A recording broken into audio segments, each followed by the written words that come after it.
Stop looking at my computer. I can't read it. Blind.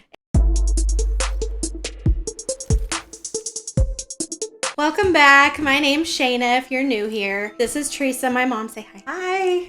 She's been on previous videos before. I have been doing some more true crime episodes on my channel / podcast, whatever it is you're listening to this on. She's usually came in for the haunted stuff that I've talked about. She's talked about her paranormal experiences. With me doing more true crime, she has been giving more input on my comment section, which made me think she was a little more interested into it.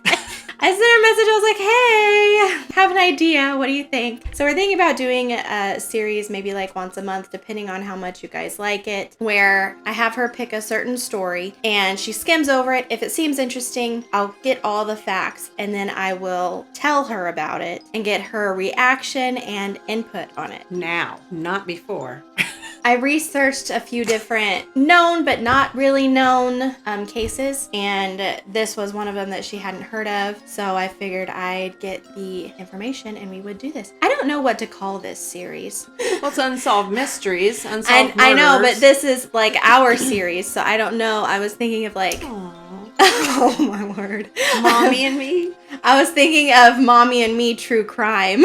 We usually have a Mommy and Me day where we go to like get our hair done or nails or something, so. You guys can give an input and we'll name it eventually. So I'm going to just start, and it's the Murder in Room 1046. She's got her phone because she's going to be putting notes in there. Yeah, I was like, after watching that one video of the Unsolved, who was the watcher? Yeah, I had a lot of input on that one. I made a lot of comments, and I'm like, okay, this is what they need to do. This is the cops they need. Here's this, here's that, and everything. And I was like, I already solved it. I even went to Google Maps and brought up to see who was in, where their garden was and stuff. So yeah, tidbits of the notes going around. I was like, they gave themselves away. Why haven't they caught him yet? That's when I was like, okay, maybe I should have a new series. Anyways, okay, so you ready? You sure? I'm going to be only looking at my phone, so if I come across something that while she's talking, I might want to go back and talk about, or something that I catch. Stop looking at my computer. I can't read it.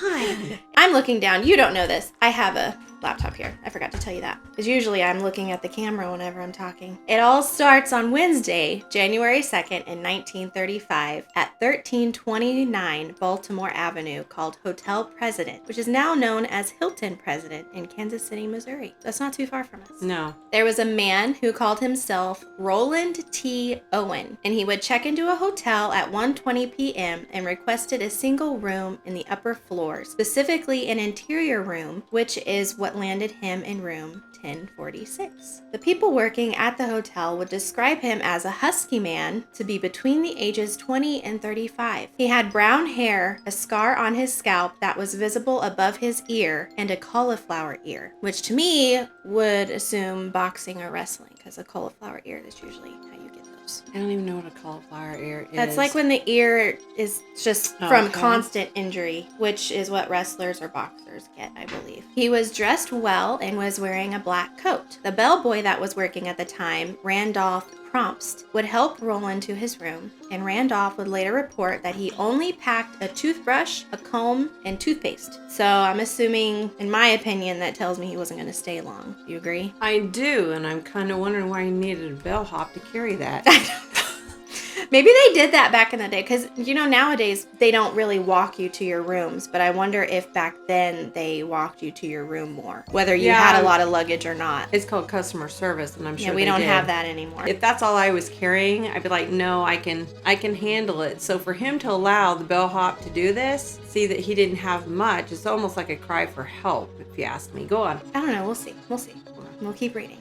There was a lady named Mary Soptic, and she was the hotel maid. The first time she went in to tidy up his room while Roland was in there, she said he was sitting quietly facing the dark wall and not saying a word. She would describe the room as being dimly lit, and in the later police investigation, she would report that he was either worried about something or afraid. He was waiting. That's what I would assume. She would come back around 4 p.m. to bring Roland some fresh towels. She saw him sitting calmly on his bed in the full suit and the lights were still dim with the door unlocked. As she was in his room, she noticed a notepad that had something written on it, and it said, "Dawn, I will be back in 15 minutes. Wait." How was Don spelled? D-O-N. D-O-N. Okay. So that was either his real name or, yeah. Maybe. We'll see. Because there are some theories. Uh-huh. I kind of put my own input here. It says he was dressed nice when he first went in. Right. So it didn't say he was wearing a suit. So was he dressed nice in the suit? Did someone bring him the suit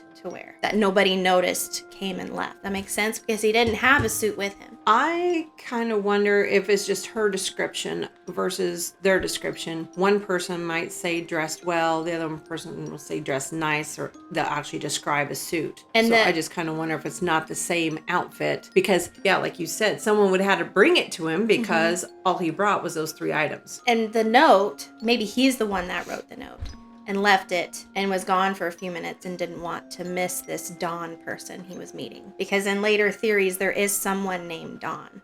So the next day, January 3rd, Mary the maid would come back to Roland's room at 10:30 a.m. She noticed that the door was locked from the outside, so she assumed that Roland was not in the room. She saw that he was sitting inside the room, but had the lights off this time. Okay, how do you lock the door from the outside in a hotel? Isn't that like a fire hazard to have a lock like that? Well, this is way back in the day, so I know. they could have had just these weird locks. I don't know. Maybe And it still, has a I mean, little... yeah, because to me, that's like they have an extra hook and you slide it over and then you twist it. To me, that's what it makes me think of how they would be able to lock Well, I'm the thinking door of from like the the outside. doorknob, like... Yeah, because the lock should all be on the inside. But that's what it says. That's part of it was locked from the outside this time. I would like to see the door. Just any images of the door. I don't know if they'd show that. That's very strange. I don't know. Maybe a subscriber knows. Let us know if you know.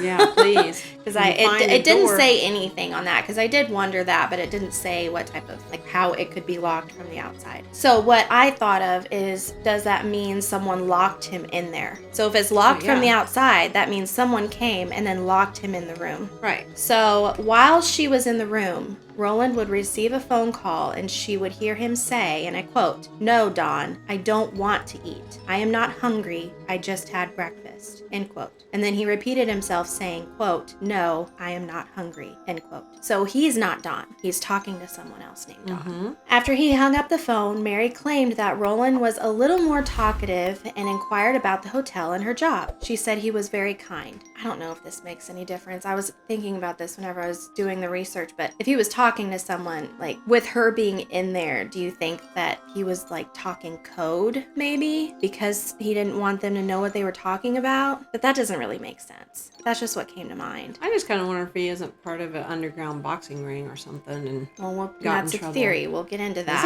Is it? Shocker. She's proud of herself here. Now, Mary would come back again at 4 p.m., just like the day before, to deliver fresh towels. Before opening the door, she heard 2 male voices coming from the room. She knocked on the door and heard a manly voice from inside. The man asked who it was. Mary answered, saying that she came to deliver towels. And the same voice said, "We don't need any." Apparently, this voice was different from what she could tell, so she didn't believe it was Roland talking. That was Dawn, and he said, "We." Maybe.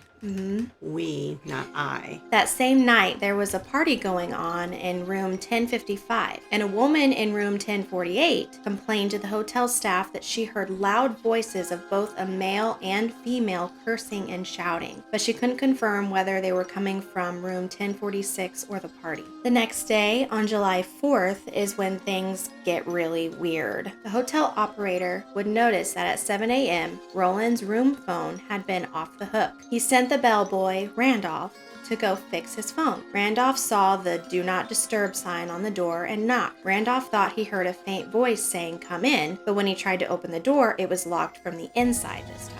So Roland knocked again and the voice replied, "Turn on the lights." He was unsure if Roland was drunk or half asleep. Randolph announced through the door to put the phone back on the hook and then went back to his hotel duties. So at 8:30 a.m., the hotel management sent another bellboy named Harold Pike into Roland's room to fix the phone because it was off the hook still. Harold used his hotel pass key to open Roland's door. He could only see inside the room from the hallway light because the room inside the lights were off. But he said he saw who he thought was Roland laying on the bed, and he had darkened sheets around him. He assumed Roland was drunk and soiled himself in his sleep. So he went in, saw Roland laying on the bed, put the phone on the hook, and then left. Supposedly Roland. Yeah, Because supposedly he'd never it was seen Roland. him before. Then at 10:30 a.m., Roland's room phone was off the hook again. So Randolph, the first bellboy, went to fix the problem this time. He would proceed to knock several times and there was no answer. When he opened the door, he was in utter shock. He noticed that Roland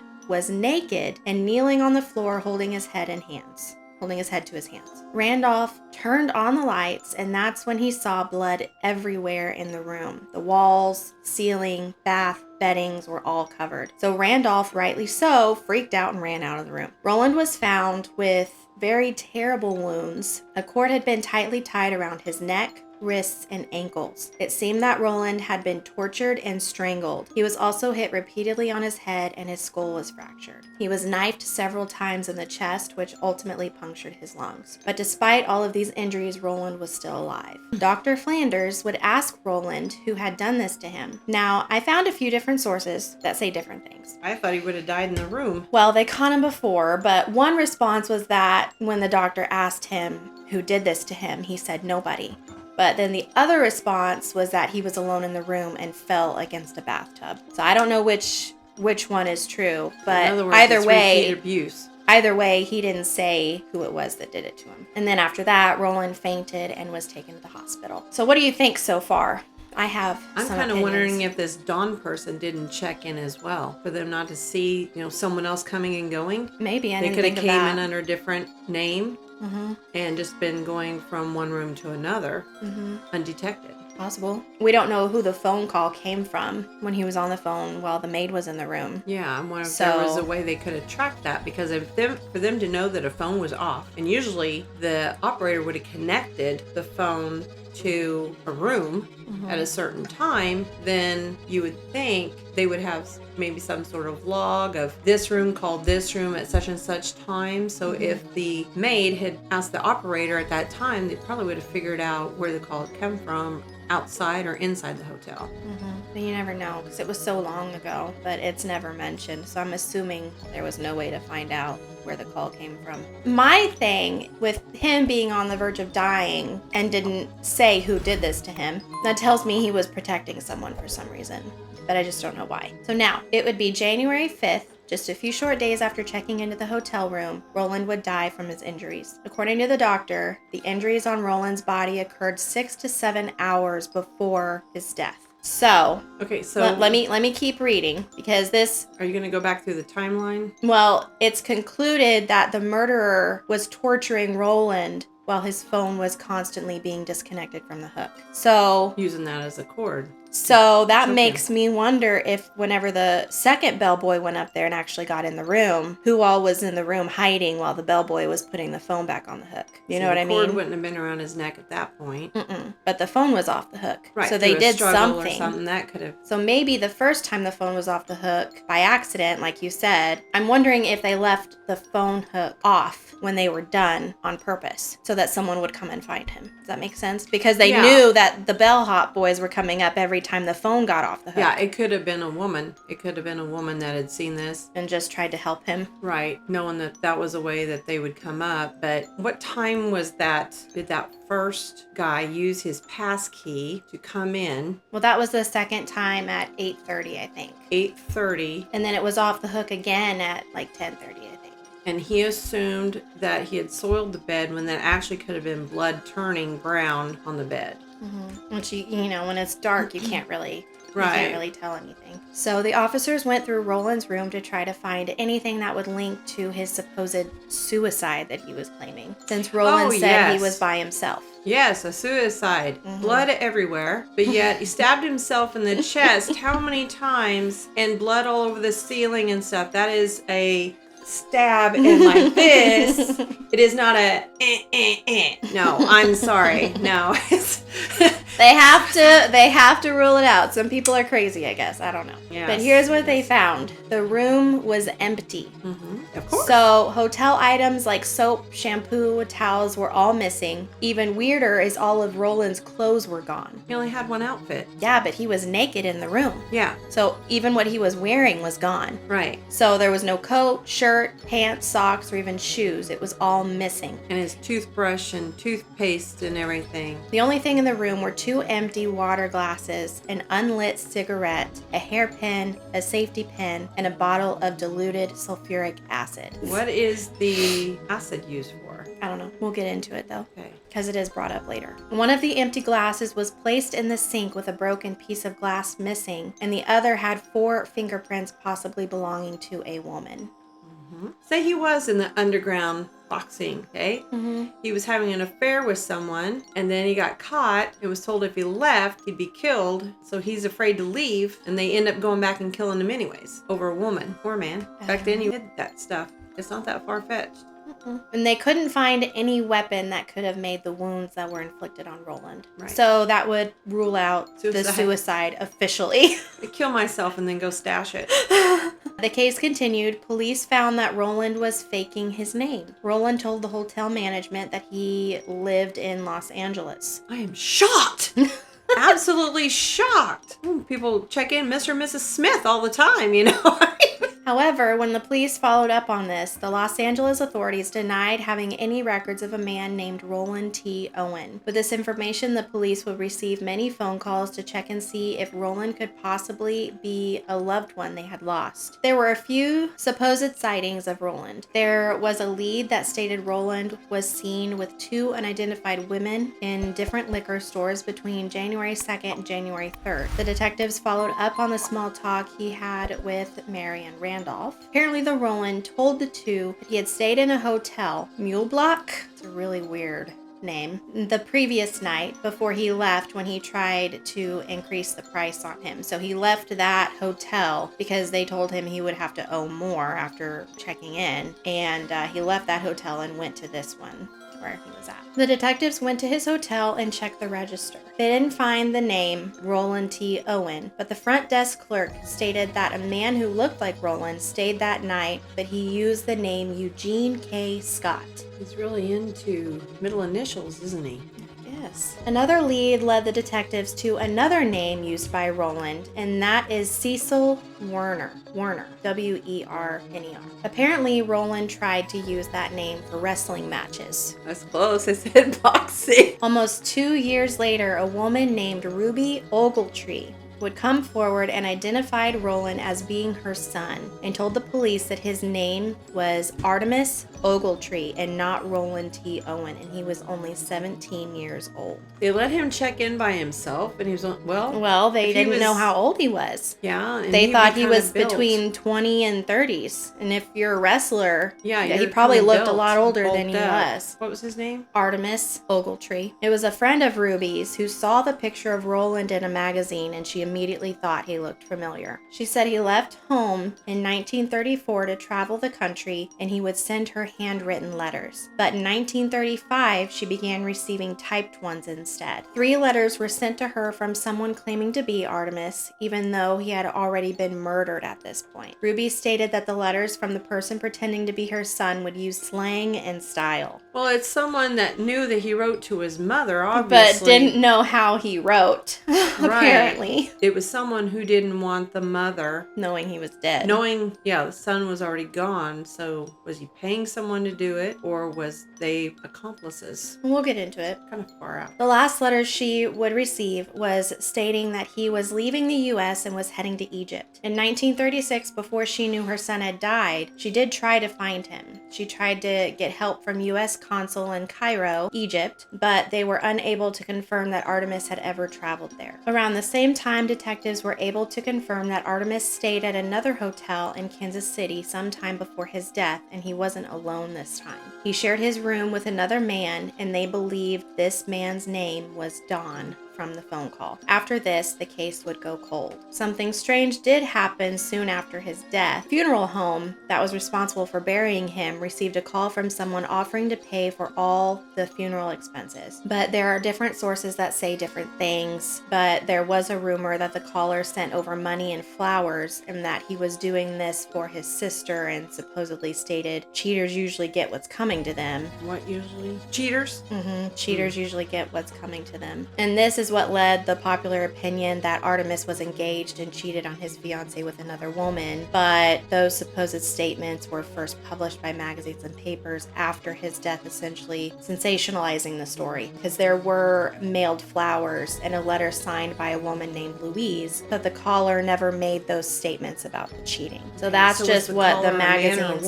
I don't know, it doesn't say. So what are your thoughts so far? And then we'll do a breakdown. Well, I still think he had something to do with underground wrestling or something like that. I mean, because if they were an actual wrestler that they would see advertised like this wrestler's coming to town or this one, you couldn't hide, where he was unknown, but yet he had injury. Suggesting and he goes from one hotel to Mm-hmm. another hotel. He's into sports, and I think whoever was in love with them was the one typing the letters and continued to send it to the mother out of guilt, and then finally just wanted to quit doing the letters and said that he was going to Egypt, just so she would give up looking for him. Possibly. Or not worry about him. Okay, so let's look at the facts in a breakdown. Okay. Artemis had been traveling around the country, staying at many different hotels, using different aliases, and at times with another man, maybe named Don. He was known to travel light and never had identification on him, only carrying a toothbrush, a comb, and toothpaste. He had a cauliflower ear, indicating he was a fighter or boxer.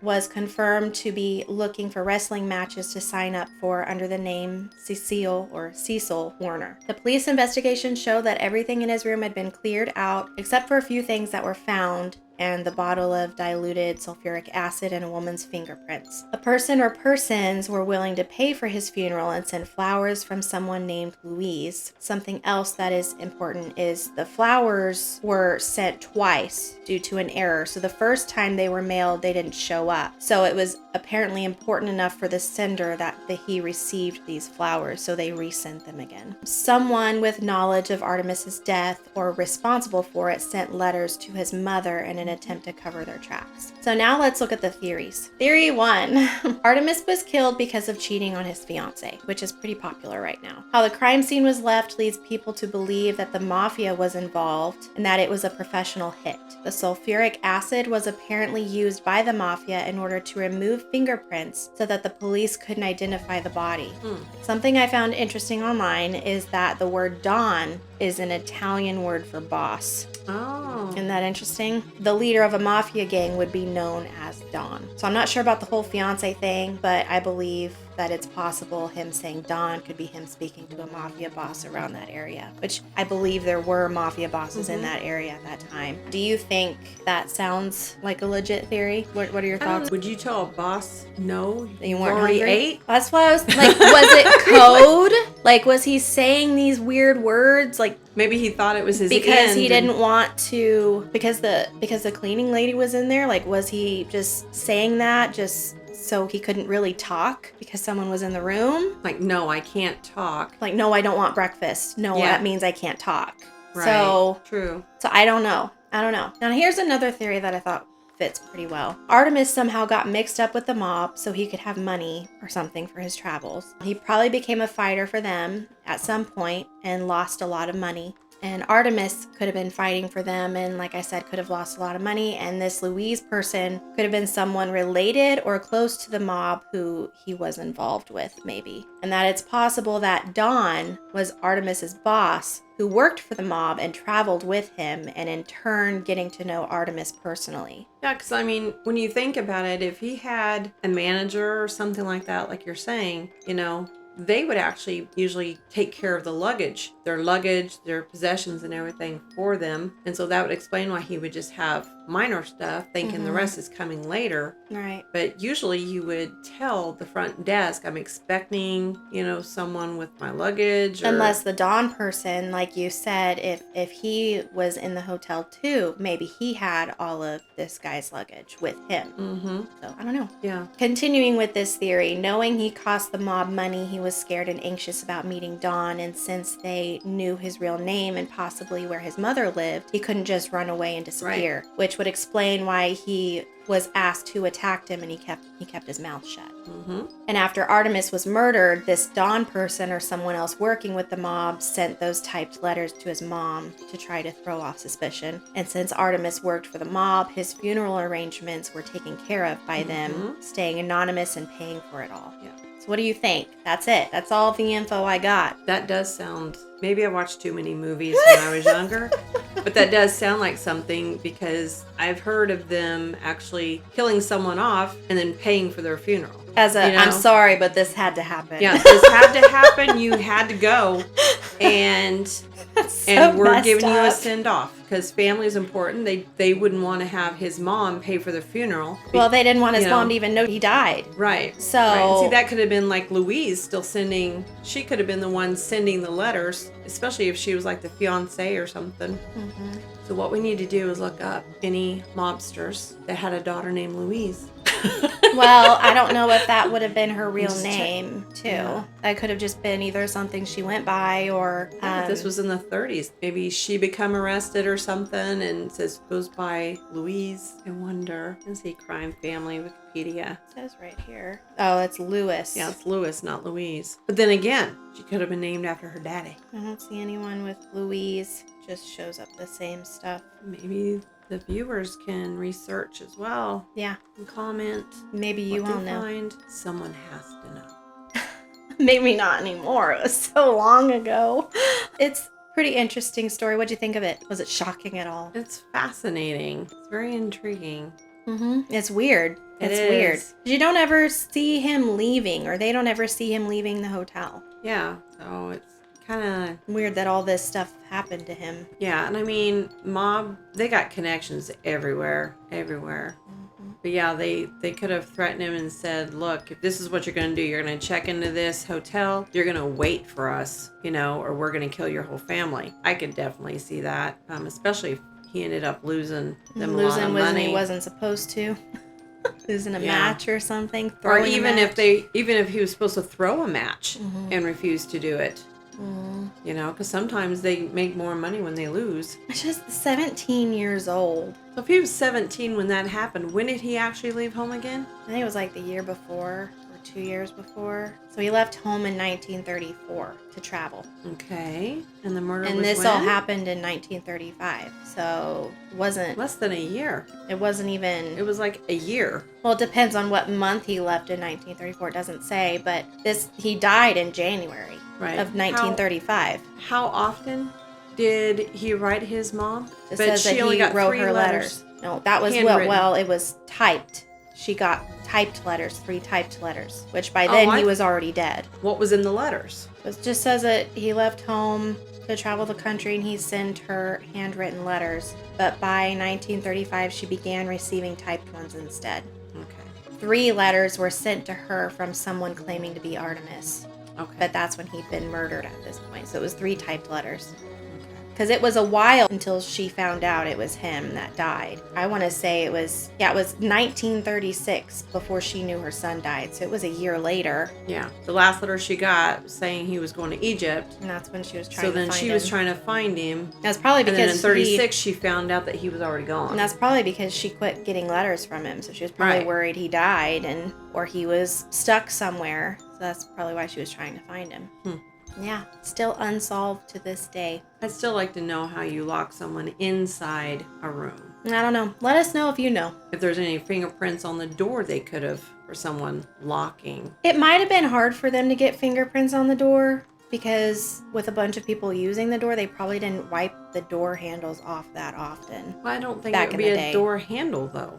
How else are you going to get in? No, I'm talking either doorknob or door handle. Right, but locked from the outside makes me think there's a separate lock that would lock that door outside, because the person in there would be able to unlock it from the inside. Well, the second bellhop said they used a master key Right. to be able to unlock it I guess, I don't know if that was locked from the outside or inside at that time. Do you remember? See, when she does these videos, I can go back and I can scroll down everything and then make my comment. Okay, so the do not disturb sign was on the door. They said it was locked from the inside that time. Okay. And this is with the phone being off the hook, and then the bellman that's when he used his key to get in the second time. Yeah. They needed to fix it. So it was when the maid went in that the only time the door was locked from the outside. And that's when he was locked in there. But in any source that I looked at, it only said locked from the outside. It didn't say how it was locked from the outside or what type of lock it was. So I don't know why.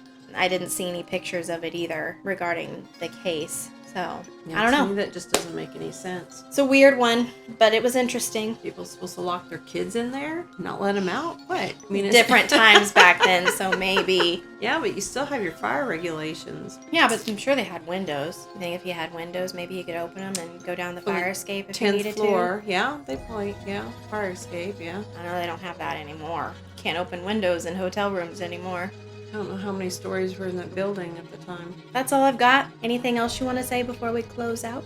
No, just thanks for inviting me back. I look forward to doing more. Now, this will be a once a month type thing unless you guys like it, and we can do a little more. We're only able to record these on weekends, so. Yeah. But that's going to be it for us today. Don't forget to let us know what you want us to name this series, whether Mommy and Me True Crime, Mommy and Me Unsolved Mysteries.